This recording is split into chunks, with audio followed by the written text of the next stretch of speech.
हाथरस में दुष्कर्म के बाद पीड़िता की हत्या और फिर पुलिस के द्वारा रातों रात किशोरी के जबरन अंतिम संस्कार की घटना ने हर किसी को हिला दिया था। योगी सरकार से लेकर पुलिस प्रशासन के रवैये तक पर सवाल खड़े हुए थे। लेकिन अभी इस घटना को बीते 2 साल ही हुए हैं कि 2 साल बाद एक बार फिर हाथरस जैसा कांड बुलंदशहर में सामने आया। दैनिक भास्कर में छपी खबर के मुताबिक यहां खेत में काम करने गई एक किशोरी के साथ सामूहिक दुष्कर्म के बाद उसकी हत्या कर दी गई।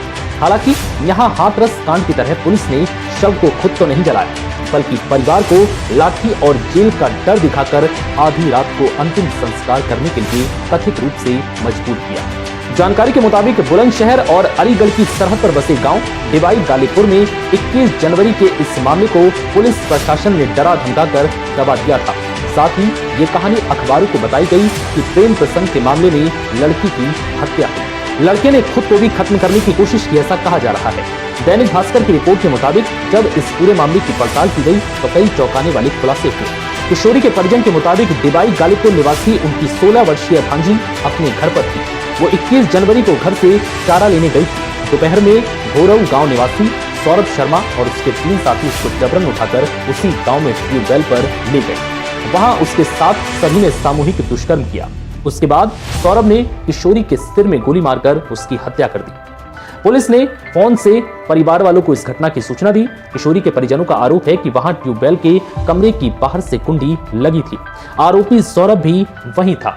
वहां की स्थिति को देखकर कोई भी समझ सकता था कि बच्ची के साथ गलत काम किया गया है। परिजन पोस्टमार्टम से संतुष्ट नहीं थे और उन्होंने अपनी मौजूदगी में अगले दिन पोस्टमार्टम करवाने की मांग की।